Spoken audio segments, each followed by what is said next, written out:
Multiple myeloma, ये नाम पिछले 24 घंटों में आपने कई बार सुना होगा। बॉलीवुड एक्ट्रेस और बीजेपी सांसद किरण खेर इस बीमारी से जूझ रही है। ये बीमारी कितनी गंभीर है, शरीर को किस तरह प्रभावित करती है, इसके लक्षण क्या है, इसे कैसे डायग्नोस किया जाता है और क्या इसका इलाज संभव है, आज इस वीडियो में आपको ये तमाम जानकारी देंगे। सबसे पहले जानते हैं कि मल्टीपल माइलोमा आखिर होता क्या है। मल्टीपल माइलोमा ब्लड कैंसर का ही एक रूप है। ये एक दुर्लभ बीमारी है जो शरीर में प्लाज्मा कोशिकाओं को प्रभावित करती है। भारत में इसके मामले यूं तो कम देखे जाते हैं, लेकिन ऐसा कहा जाता है कि हर साल वैश्विक स्तर पर मल्टीपल माइलोमा 50,000 लोगों को प्रभावित करता है। इसे कहलर की बीमारी के रूप में भी जाना जाता है। ये एक प्रकार का रक्त कैंसर है जो शरीर में प्लाज्मा में व्हाइट ब्लड सेल्स के उत्पादन को प्रभावित करता है, जो प्रतिरक्षा प्रणाली के कामकाज का एक महत्वपूर्ण हिस्सा है और सामान्य रूप से बोन मैरो में चारों ओर मौजूद है। स्वस्थ प्लाज्मा कोशिकाएं संक्रमण से लड़ने और एंटीबॉडीज को बनने में मदद करती हैं। वहीं कैंसर से त्रस्त प्लाज्मा कोशिकाएं जैसे माइलोमा के मामले में स्वस्थ कोशिकाओं पर जमा हो जाती हैं और असामान्य प्रोटीन बनाती हैं जो संक्रमण से नहीं लड़ते हैं और आगे चलकर समस्याओं का कारण बन सकते हैं। मल्टीपल माइलोमा शरीर को कैसे प्रभावित करता है? घातक कैंसर से ग्रस्त प्लाज्मा कोशिकाएं एम प्रोटीन नाम का एक खराब एंटीबॉडी का उत्पादन करती हैं जो शरीर को कई तरह से क्षति पहुंचाते हैं, जैसे ट्यूमर का विकास होना, गुर्दे और रोग प्रतिरोधक क्षमता को क्षति पहुंचाना और हड्डियों को कमजोर करना। जब मल्टीपल माइलोमा फैलने लगता है और कैंसर की कोशिकाएं कई गुना ज्यादा बढ़ जाती हैं, तो शरीर में सामान्य लाल रक्त कोशिकाओं, सफेद रक्त कोशिकाओं और प्लेटलेट्स के लिए जगह नहीं बचती, जो बाकी संक्रमण का कारण बनती है। एक व्यक्ति को लगातार संक्रमण होता है, रक्त विकार और हड्डियों टूटने का उसे अनुभव होता रहता है।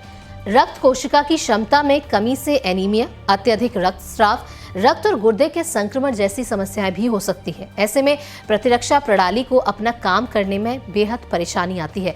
कैंसर युक्त माइलोमा हड्डियों को भी विनाशकारी नुकसान पहुंचा सकता है। ऐसे में हड्डियों में घाव, दर्द और फ्रैक्चर हो सकते हैं। अन्य संकेतों और लक्षणों की उपस्थिति में अचानक असामान्य चोट लगना और काफी खून बह जाना पहला संकेत हो सकता है।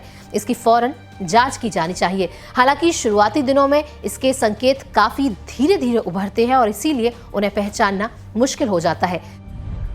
मल्टीपल माइलोमा के लक्षण: हड्डियों में दर्द, रीढ़ और छाती के आसपास भ्रम, लगातार संक्रमण होना, वजन घटना और खाने में तकलीफ होना, जरूरत से ज्यादा प्यास लगना और शरीर में पानी की कमी लगातार महसूस होना, थकावट, पैरों में कमजोरी लगना, घाव होना, मतली और कब्ज सहित गैस्ट्रोइंटेस्टाइनल संबंधी शिकायतें।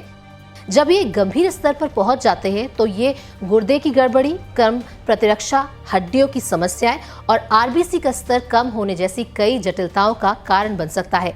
हालांकि आज तक ये स्पष्ट नहीं हो सका है कि माइलोमा शरीर में आखिर किस कारण फैलता है। डायग्नोसिस: अधिकांश मामलों में शुरुआत टेस्ट में कैंसर का पता नहीं चलता, इसीलिए किसी भी मरीज के लिए मल्टीपल माइलोमा को शुरुआती स्टेज में ही रिपोर्ट करना बेहद मुश्किल हो जाता है। देर से जांच कराने से भी दिक्कतें बढ़ जाती हैं। इसके संकेत और लक्षण भी दूसरी कई बीमारियों से मेल खाते हैं। हालांकि एक ब्लड और urine test, bone marrow, biopsy, imaging, scans, x-ray और जीनोम सीक्वेंसिंग की मदद से इसका पता लगाया जा सकता है। माइलोमा का इलाज क्या है? माइलोमा के लिए अभी तक कोई सिद्ध इलाज नहीं है जिस पर काम करने के लिए शोध किया गया हो। हालांकि बीमारी का प्रबंधन करने के लिए उपचार के कई विकल्प मौजूद हैं जिनकी मदद से एक लक्षण मुक्त जीवन जिया जा सकता है। इसमें स्टेम सेल थेरेपी से लेकर बोन मैरो ट्रांसप्लांट, ट्रायल और थेरेपी ट्रीटमेंट प्लान्स शामिल हैं। हमसे जुड़े रहने के लिए हमारे YouTube चैनल को सब्सक्राइब करें और नई वीडियो की नोटिफिकेशन के लिए बेल आइकॉन को दबाएं। अगर आप ये वीडियो Facebook पर देख रहे हैं तो लाइक जरूर करें और ज्यादा से ज्यादा शेयर करें। धन्यवाद।